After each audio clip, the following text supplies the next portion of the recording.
What is going on, ladies and gentlemen? It's your favorite mask collector's favorite mask collector, AJ Good here at the new House of Masks, where we unbox and review cool stuff almost every single day. And today I want to start the video out by talking with you guys about a very specific topic. Now, I don't know if there is a word for this thing that I am about to describe to you guys. I'm sure that there is, but if there is, I don't know it. But I'm pretty sure that everybody watching this can probably relate. I think that if you are a collector of some sort, then you have experienced this probably more than once in your life, and that is that sometimes images just get burned into your brain. Literally, one quick flash can change it all. You see something so cool or obscure or even terrifying that it immediately gets stuck in your brain. Now, I think that this mostly happens when you're a kid. I mean, there is a reason that everybody seems to think that their era of whatever is the best, and I know that I personally have a million instances of this happening to me when I was younger. This pic from the self-titled booklet. This late self-titled era Slipknot group photo that was seen on a lot of lunchboxes back in the day.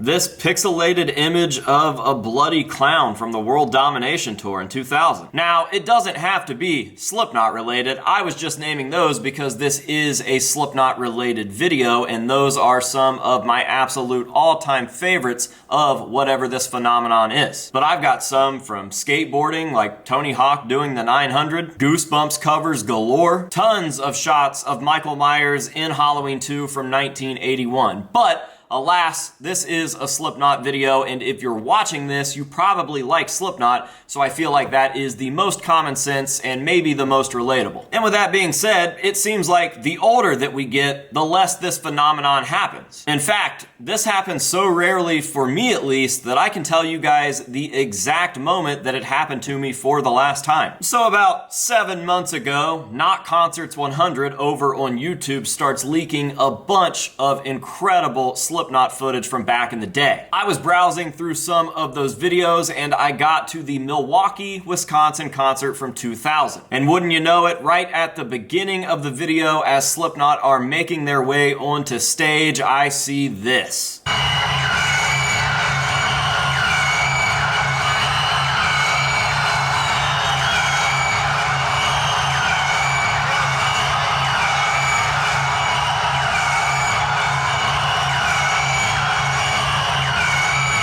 And yeah, that image of clown holding a clown doll, for whatever reason, just absolutely gave me the feels as if I was a 6-year-old boy again, rediscovering Slipknot for the first time. Couldn't tell you why I think that's so cool, but I can tell you that I do in fact think that it is so cool, and that clown doll opened up a completely new rabbit hole for me in terms of Slipknot collecting. And if you guys remember, about a month or two ago, I started looking for these various clown dolls that were used on stage. Now, I was able to track down a replica of the doll that Clown is holding in that footage, and I found that pretty easily. I was even able to track down the extremely rare clown doll that Sid used to have on stage. I started looking for the clown doll that Clown used during the Iowa tour. He kind of had this doll crucified up against one of the toms, but I was never really able to find the right one. It was easy to find the doll itself. It wasn't so easy to find the exact version, because these things just came with a plethora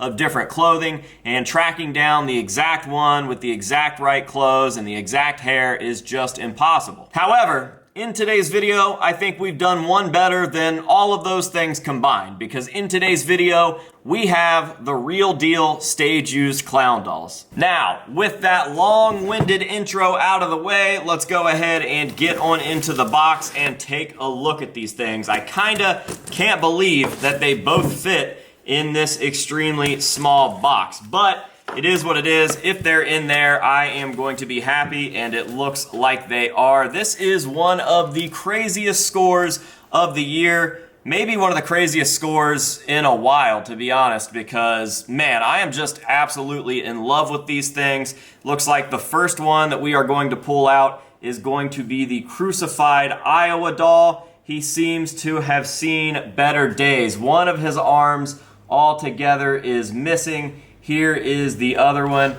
One of his legs is missing. It's hard to tell how that happened. Sid and Clown were constantly abusing these dolls, throwing them everywhere, but I'm not really sure what sort of treatment this guy really got, because the only time we ever really see him, for now anyways, is crucified against the front of those Toms on Clown's kit. And the other one has taken some serious abuse that we do have footage of, but this one only exists in some footage and some photos of it on Clown's drums. And I say for now because that could always change. These not concert style YouTube channels could always continue leaking footage that show us new things, such as this Clown doll right here. Prior to them leaking those shows, I don't really think that there was too much footage of these dolls in use, and definitely hardly any photos. So, hi, editor AJ here, and guess what? I'm a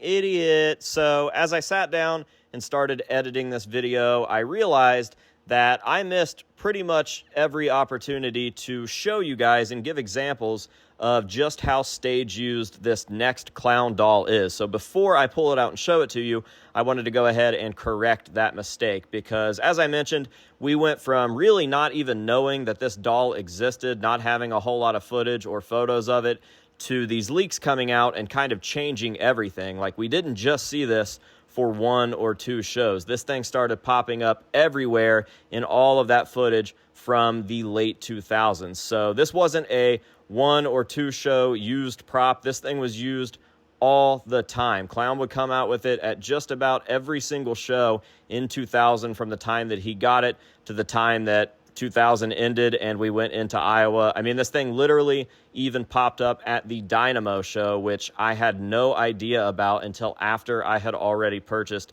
these stage used dolls. So I guess showing you guys these examples, giving you guys some footage to look at, and then also explaining just how used this doll was, because it's probably even more used than you and I realize now, and that's after me explaining all of this to you. I think that that helps kind of explain why the doll is in the condition that it's in, and you guys will see what I mean as soon as I get done talking. So I'm going to go ahead and shut up now. The doll's very stage used. Just thought that I should point that out, okay? Love ya. Bye. It was like a completely new discovery 20-something years later, and again, I got stoked on it. It just filled me with nostalgia for something that I never even knew existed. It was one of those real weird but somehow super cool things that Slipknot did back in the day, and yeah, dude, I could not be more stoked. So we've got this guy. His face is in great shape, which I am very, very happy about. And now this guy, this poor dude right here, oh man, I feel so bad for him. He is headless, but it's okay, because I'm going to fix that. He is handless, but it's okay, because I'm going to fix that. He does have both of his feet, and this is no doubt the correct doll, because it has that orange jumpsuit with the other button missing. We've got that button right there. It's very easy to kind of screen match these with the footage and the photos that we do have available. And I know that this doesn't look like much. Like, obviously he is absolutely destroyed, kind of doesn't exist, but his body is here, and that's kind of the most important part. I mean, that is the main part of the doll. I would have loved if this guy's head still existed, but unfortunately it doesn't. I did, however, buy another one of those vintage dolls so that I can kind of dress this guy up around the head of that other doll, or I guess dress the head of that other doll up around the body of this thing, at least for display. Like, obviously, we know that the head isn't going to be stage used, but just for restoration purposes and display purposes, I do feel like it would make more sense to have these guys in a nice glass case, kind of leaned up against each other with the full thing in view. Like, I want the head on there because I love the way that this thing looks. So let me grab that other box. I'll break the head off of that one, and hopefully by the end of this video, when I give you guys those hero shots of these pieces, you can see that he's got the head and they kind of sit up against each other. So yeah, dude, super, super stoked and honored to have these. I have no idea how this even came to be. I do know that these passed through the hands of at least 3 people before getting to me, so I'm not sure how they got out there, and if for some reason Clown sees this and he wants them back, he thinks that they were like stolen or something. I know that that kind of thing happens from time to time, and I have absolutely no problem sending these back over to Clown, so just let me know, dude. definitely don't want to be in possession of something that isn't possessed the right way. Can something be possessed the right way? That's a weird spin on words. Anyways, clown, if you want these things back, just let me know. So yeah, dude, self-titled clown doll, Iowa clown doll, stage used. We have them here now, and I am extremely happy about this. I got these for a really, really good price, and I think that these fit into the collection just about as perfect as anything could possibly fit into the collection. So shout out to everybody that was involved in helping make this deal possible. I definitely appreciate it. And with that being said, what do you say we go ahead and roll these hero shots so you guys can see these things in their stage used glory, okay? Until next time, this has been AJ Good here at the House of Masks telling you to say no to drugs and alcohol, and yes to clown dolls, and we will see you guys in the next one.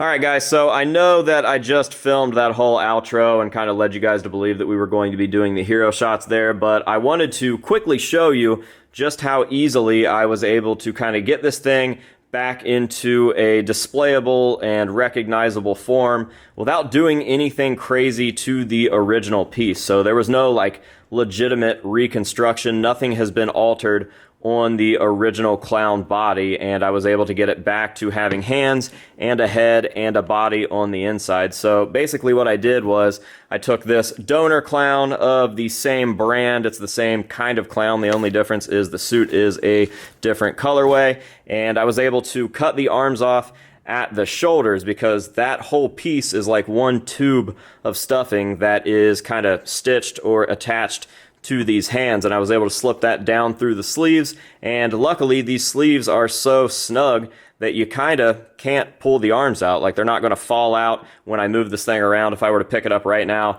obviously the hands would stay on the inside there, so that is pretty cool. And what I did for the head, because the head is also attached to this like laughing voice box type thing that goes into the back, I was able to just put that in the jumpsuit. Sorry, it kind of came undone there where the Velcro is, but I was able to put it inside of the original jumpsuit and zip it back up easy as pie, and now this thing is good to go. And if I ever wanted to take that stuff out, I wouldn't have to alter anything on the original clown. So this thing really is in its original state. However, clown sent it off with it not having the head or the hands or whatever, but for display purposes, we have exactly what we are supposed to have, and it looks exactly the way that it is supposed to look. So I am pretty happy with that. I just wanted to show you guys that before I switched to the hero shots, and all of a sudden you're looking at like a fully formed clown. I know I kind of mentioned that I was going to be doing this in the video, but seeing it done now is super cool, and it was a lot easier than I had originally anticipated. So yeah, dude, now we can get these guys set up, and now we can roll the hero shots. So again, second outro. Oh no, I'm a professional YouTuber. Thank you guys for watching. I appreciate you being here. Super, super stoked and honored to have this history and house it, and obviously kind of salvage it a little bit and just give it a better life and prevent it from having anything else bad happen to it, even though the bad stuff that happened to it was kind of supposed to happen to it because it's Slipknot, man, and that's how it goes. But yeah, dude, I will preserve these things and love them and cherish them forever, and I'm very happy that they have found their way into my collection. So, until next time, this has been AJ Good and some clowns telling you to say no to drugs and alcohol, and yes to the House of Masks. And we will see you guys in the next one.